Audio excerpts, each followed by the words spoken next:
ಪ್ರಭುಗಳ ನಮಸ್ಕಾರ. ಏನು ಸಮಾಚಾರ? ಡೈಲಿ ಥರನೇ ನಾನು ನನ್ನ ಗಾಡಿ ಎತ್ಕೊಂಡು ನಮ್ಮ ಅಣ್ಣವ್ರ ಮನೆ ಹತ್ರ ಬಂದೆ. ಯಾಕೆಂದರೆ ಇವತ್ತು ಕೆಲ್ಸಕ್ಕೆ ಹೋಗ್ಬೇಕಾಯಿತು, ಅದಕ್ಕೆ ಬಂದೇ ಬಿಟ್ಟೆ.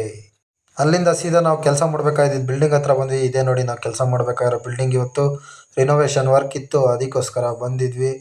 ಅದಕ್ಕೂ ಮುಂಚೆನೇ ನಮ್ಮ ವಾಸು ಅಣ್ಣವರು ಬಂದರು. ಅಷ್ಟೊತ್ತಿಗೆ ಬಂದು ಎಲ್ಲ ಐಟಮ್ ಎಲ್ಲ ಕೆಳಗಡೆ ಇಕ್ಕಿದ್ವಿ. ನೋಡಿ ಇದೊಂದು ಡೂಪ್ಲೆಕ್ಸು ಮತ್ತು ಕೆಳಗಡೆ ಮನೆ ಇದೆ. ನಮ್ಮ ಡಿ ಸಿ ಅವ್ರನ್ನ ಮೇಲ್ಗಡೆ ಹತ್ಸ್ಬಿಟ್ಟಿದ್ವಿ. ಯಾಕೆಂದರೆ ವೈರ್ ಹೆಂಗೆ ಬೇಕೋ ಹಂಗೆ ಎಳ್ದು ಬಿಸಾಕಿದ್ರು, ಎಲ್ಲ ಬಾಕ್ಸಲ್ಲೇ ಸುತ್ತಿಕ್ಬಿಟ್ಟಿದ್ರು. ಅದಕ್ಕೋಸ್ಕರ ರೂಟಿಂಗ್ ಮಾಡ್ಕೋಬೇಕಾಯ್ತು ವೈರ್ ಇಳಿಯೋಕ್ಕೆ. ಅದಕ್ಕೋಸ್ಕರ ರೂಟಿಂಗ್ ಮಾಡ್ಕೊಳಕ್ಕೆ ಎಲ್ಲ ಚೆಕ್ ಮಾಡ್ಕೊಂಡ್ವಿ. ಮತ್ತು ಏನೇನು ಐಟಮ್ ಬಾತ್ರೂಮಲ್ಲೆಲ್ಲ ಕಿತ್ತಾಕಬೇಕಾಯ್ತು ಎಲ್ಲ ಕಿತ್ತಾಕಿದ್ವಿ. ಯಾಕೆ ಅಂದರೆ ಮತ್ತೆ ಅಲ್ಲಿ ಟೈಲ್ಸ್ ಹಾಕಿ ಪ್ಲಾಸ್ಟಿಂಗ್ ಮಾಡ್ತಿದ್ರು. ಮತ್ತು ಇಲ್ಲೊಂಚೂರು ಕಟ್ಟಿಂಗು, ಚಿಪ್ಪಿಂಗು ಮತ್ತು ಪೈಪ್ ಸೆಟ್ಟಿಂಗ್ ಇತ್ತು. ಅದಕ್ಕೆ ಫಸ್ಟ್ ನೀಟಾಗಿ ನಾನು ಕಟ್ಟಿಂಗ್ ಹಾಕಿ ಹಂಗೆ ಒಂಚೂರು ಚಿಪ್ಪಿಂಗ್ ಮಾಡಿ, ನೋಡಿ ಚಿಪ್ಪಿಂಗು ನೀಟಾಗಿ ಮಾಡಿಕೊಂಡು ಹಂಗೆ ಪೈಪ್ ಸೆಟ್ಟಿಂಗ್ ನಮ್ಮ ಡಿ ಸಿ ಅವ್ರ ಹತ್ರ ಮಾಡಿಸಿದ್ವಿ.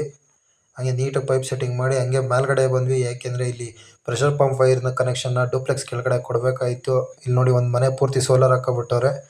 ಅಲ್ಲಿಂದ ಮತ್ತೆ ನೋಡಿ ಇದು ಪ್ರೆಷರ್ ಪಂಪ್ಗೆ ಹಾಕಿದ್ದು. ಅಲ್ಲಿಂದ ನಾವು ಮಣ್ಣವ್ರನ್ನ ಮೇಲೆ ಕಚ್ಚಿದ್ದೆ ಅಂತಕ್ಕೆ ಅಂದರೆ ಇಲ್ಲಿ ವೈರ್ ಎಳ್ಕೊಳಕ್ಕೆ. ಯಾಕೆಂದರೆ ಎಲ್ಲೂ ನೀಟಾಗಿ ಪೈಪ್ ಹಾಕಿಲ್ಲ, ಎಲ್ಲಿ ಬೇಕೋ ಅಲ್ಲಲ್ಲೇ ಬಿಟ್ಬಿಟ್ಟಿದ್ದಾರೆ ಹೆಂಗೆ ಬೇಕೋ ಹಂಗೆ. ಇಲ್ಲಿ ಇವ್ರನ್ನ ಹಚ್ಚಿದೆ ಅಂತಕ್ಕೆ ಅಂದರೆ ಸ್ಪ್ರಿಂಗ್ ಬರ್ತಾ ಇರಲಿಲ್ಲ, ಈ ಥರ ಅವಸ್ಥೆ ಮಾಡಿಕ್ಕಿದ್ರು. ನೆಟ್ಟಗೆ ಪೈಪ್ ಹಾಕಿಲ್ಲ, ಎಲ್ಲ ಇದಾಕಿ ಅದಕ್ಕೆ ಉಡನೆಲ್ಲ ಬಿಚ್ಚಿ ಅಲ್ಲೇ ಹಾಕ್ಸಿದ್ವಿ. ನೋಡಿ ನೀಟಿಗೆ ಅಲ್ಲಿ ಬಿಚ್ಚಿಸ್ಕೊಂಡಿದ್ದಕ್ಕೆ ಅಲ್ಲಿಂದ ನಮಗೆ ಮೈನ್ಸಿಗೆ ಬಂದಿದ್ದು. ಅಲ್ಲಿಂದ ಸೀದಾ ಊಟ ಮಾಡೋಕೆ ಬಂದ್ವಿ. ವೈರಿಂಗ್ ಎಲ್ಲ ಆದಮೇಲೆ ಊಟ ಮಾಡಿಕೊಂಡು ಸೀದಾ ಮತ್ತೆ ವಾಪಸ್ ಬಂದ್ವಿ. ಫುಲ್ಲು ಟಾಪ್ಗೆ ಹತ್ತಿದ್ವಿ ನಾನು ನಮ್ಮ ಡಿ ಸಿ ಅವರು. ಯಾಕೆ ಅಂದರೆ ಇಲ್ಲಿ ಒಂಚೂರು ಬಾಯ್ಲರ್ದು ಕನೆಕ್ಷನ್ನು ತಗೋಬೇಕಾಯಿತು. ಅದರಿಂದ ಬಾಯ್ಲರ್ ಕನೆಕ್ಷನ್ ತೊಗೊಂಡು ಕೆಳಗಡೆ ಬಂದರೆ ಇಲ್ಲೊಂಚೂರು ಗೀಝರ್ ತೆಗಿಬೇಕಾಯ್ತು. ಹಾಲು ಚೆಲ್ಲಿದೆ ಅನ್ಕೋಬೇಡಿ, ಅದೆಲ್ಲ ಕೆಮಿಕಲ್ಲು. ಯಾಕೆಂದರೆ ನೀರು ಬಿರಿದ್ರಿಂದ ಕೆಮಿಕಲ್ ಒಂಚೂರು ಬಿಟ್ಕೊಂಡಿರೋದು. ಮತ್ತು ಇಲ್ಲಿ ಡೋರ್ ಕ್ಯಾಮ್ರಾಗೆ ಹಾಕ್ಕೊಂಡ್ವಿ ಡ್ರಿಲ್ ಹಾಕ್ಬಿಟ್ಟು.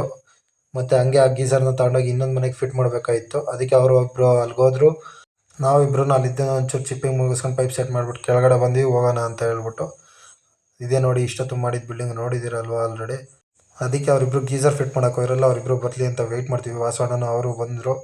ಅದಕ್ಕೆ ಬಂದಮೇಲೆ ನಾವು ಗಾಡಿ ಎತ್ಕೊಂಡು ಹೊರಟಿ ಇಲ್ಲಿ ಬಂದು ಇಲ್ಲಿಗೆ ಯಾಕೆ ಬಂದಿದ್ದೀವಿ ಅಂದರೆ ಒಂಚೂರು ಸಣ್ಣ ಇನ್ಸ್ಟಾಲೇಷನ್ ವರ್ಕ್ ಇತ್ತು. ನೋಡಿ ಇಲ್ಲಿ ಪೈಪೆಲ್ಲ ಇನ್ಸ್ಟಾಲ್ ಮಾಡಬೇಕಾಯ್ತು. ಯಾಕೆಂದರೆ ಮೋಟ್ರ್ ವೈರ್ ಬಂದಿತ್ತು ಇಲ್ಲಿಂದ ಅಲ್ಲಿಗೆ. ಅದಕ್ಕೆ ಡಿ ಪಿ ಎಲ್ಲ ಹಾಕ್ಬಿಟ್ಟು ಸೆಟ್ ಮಾಡಿದ್ವಿ.